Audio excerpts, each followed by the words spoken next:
ஒரு பொம்மையால் ஒரு உயிர் எடுக்க முடியுமா? இந்த உலகத்தில் ஒரு பொம்மையால் பல உயிர் போயிருக்குன்னு சொல்லியிருக்காங்க. அது மட்டும் இல்லை, அந்த பொம்மை இன்னும் இருக்கா இல்லையா, நிஜமாலே இது உயிர் எடுத்திருக்கா, இல்லை இதை பற்றி கட்டுக்கதையாக சொல்லிட்டு இருக்காங்களா அப்படிங்கிறத இந்த வீடியோ சொல்ல போகிறேன். ஸோ ஃபஸ்ட் டைம் பார்த்தீங்கன்னா சப்ஸ்கிரைப் பண்ணி பாருங்கள். இப்போ வாங்க வீடியோக்குள்ளே போகலாம்.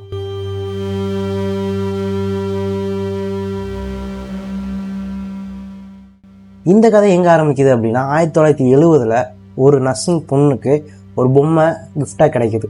ஆனால் அந்த பொம்மையோட பேர் அனபிள்னு அந்த பொண்ணு வைக்கிறான். ஆனால் அந்த பொம்மையை எப்பயும் போல் நார்மலாக மற்ற பொண்ணுகள் விளாட்ற மாதிரியும் அந்த பொம்மையை வச்சு அவள் ஜாலியாக விளாண்டுருக்கா. தூங்குறப்போ அவள் கூட வச்சு தூங்குறது, அந்த பக்கத்துலேயே வச்சு விளாட்றது, இந்த மாதிரி நிறைய விஷயங்கள் பண்ணுறான். ஒரு கட்டத்துக்கு மேலே அந்த பொம்மை பார்த்திங்க அப்படின்னா, ஒரு நாளைக்கு சேரில் இருக்கும், ஒரு நாள் செல்ஃபில் இருக்கும், ஒரு நாள் பாத்ரூமில் இருக்கும், ஒரு நாள் கிச்சனில் இருக்கும். ஸோ இந்த மாதிரி பொம்மை வந்து இடம் மாறிக்கிட்டு இருக்குது தானாகவே, யாருமே தொடாமல். ஸோ அதை நோட் பண்ணுறா. இன்னொரு நாள் பார்த்தீங்க அப்படின்னா, ஹெல்ப் மீ அப்படிங்கிற வேர்டை ஒரு பேப்பரில் எழுதப்பட்டு காணப்படுது. ஸோ அந்த பொண்ணால் பார்க்கப்படுது. ஸோ இதில் என்ன ஆச்சரியம் அப்படின்னா, அங்கே வீட்டில் வேறு யாரும் கிடையாது, அண்ட் ஹெல்ப் மீன்னு எழுதுகிற மாதிரி அந்த பேப்பரும் அங்கே கிடையாது. ஸோ இதை நோட் பண்ணுற அந்த பொண்ணு ஸோ அந்த பொம்மையை பார்த்து கொஞ்சம் பயப்படுறான். ஸோ இதுக்கப்புறம் அந்த பொம்மையை செக் பண்ணுறாங்க பேரநார்மல் ஆக்டிவிட்டீஸ் வந்து. ஸோ இதுக்கு நடுவில் நிறைய விஷயங்கள் நடக்குது. இப்போ ஒரு 2 பேர் வராங்க.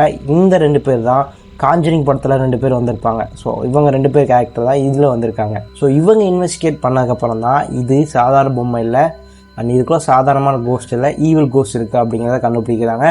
இதை வச்சு தான் லேட்டராக அனபிள்னு ஒரு படமும் எடுக்கிறாங்க. ஸோ இந்த பொம்மையை வச்சு இதுக்கப்புறம் என்ன பண்ணுறாங்க அப்படிங்கிறது தான் அந்த படத்தில் உள்ள கதை. பட் ஆக்சுவலாக வந்து நிஜத்தில் என்ன நடந்துச்சு அப்படின்னா, அந்த பொம்மையால் பல பேர் பாதிக்கப்பட்டுருவாங்க அப்படின்ட்டு அந்த இன்வெஸ்டிகேட் பண்ண அந்த 2 பேருமே அந்த பொம்மையை சீல் பண்ணியிருக்காங்க. பட் இதை வந்து சீல் பண்ணுற டைமில் நிறைய ஆக்டிவிட்டீஸ் வந்து பேரநார்மல் ஆக்டிவிட்டீஸ் நடந்திருக்குன்னு சொல்லியிருக்காங்க. அதுக்கப்புறம் அந்த பொம்மையை தூக்கி ஒரு பாக்ஸ்குள்ளே வச்சுருக்காங்க, நல்லா சீல் பண்ண வச்சு மியூசியமில் வச்சுருக்காங்க. சரி, இதோட கதை முடிஞ்சிருச்சா அப்படின்னு கேட்டிங்கன்னா அதான் கிடையாது. ஸோ இந்த பொம்மையை கொண்டு போய் மியூசியத்தில் வச்சுருக்காங்க. ஸோ மியூசியத்தில் வச்சக்கப்புறம் அங்கே இருக்கிற சில பேர், அதாவது நிறைய பேர் பார்க்க வருவாங்கள்ல, அதில் ஒருத்தர் வந்து அந்த பொம்மையை பார்த்து சிரிச்சிருக்காரு. அதோட கதையை கேட்டு, நிஜமாவே இந்த பொம்மையால் உயிர் போயிடுமா, இது ஒரு கட்டுக்கதை அப்படின்னு சொல்லியிருக்காரு. பட் அப்படி பேசப்பட்ட ஒருவர் கொஞ்ச நாளில் மர்மமான முறையில் இறந்துட்டாரு அப்படிங்கிற நியூஸ் வந்து பரவுது. ஸோ இதனால வந்து அந்த பொம்மைக்கு மேலே ரொம்பவே க்யூரியாசிட்டியும், ரொம்பவே ஒரு ஃபேக் ஸ்டோரியும், ரொம்பவே விதமான பேச்சுவார்த்தைகள் அதிகமாக வந்துட்டுருக்கு. ஸோ இப்போ வரைக்குமே அந்த பொம்மை அங்கே தான் இருக்குது. இன்னுமே அங்கே போனீங்கன்னா அந்த பொம்மையை நீங்கள் பார்க்கலாம். பட் அந்த பொம்மையை பார்க்குறவங்க எதையும் சொல்லிடக்கூடாது, செய்யக்கூடாது, டச் பண்ணிடக்கூடாது அப்படின்னு ஏகப்பட்ட ரூல்ஸ் அண்ட் ரெகுலேஷன்ஸ் இருக்குது. எனக்கு ஒரு என்ன டவுட்னா, இப்படி ஒரு பொம்மை நிஜமாவே இருக்குமா இல்லையா அப்படின்னு நீங்கள் கமெண்ட் சொல்லுங்கள். இன்கேஸ் அந்த பொம்மை உங்கள் வீட்டில் இருக்கிற பொம்மைக்குள்ளே ஆவி இருந்துச்சு அப்படின்னா அதை நீங்கள் எப்படி டீல் பண்ணுவீங்க அப்படிங்கிறத கமெண்ட் சொல்லுங்கள். நெக்ஸ்ட் என்ன வீடியோ பார்க்கலாம் அப்படிங்கிறத கமெண்ட்டில் சொல்லுங்கள். பாய், see you, டாட்டா.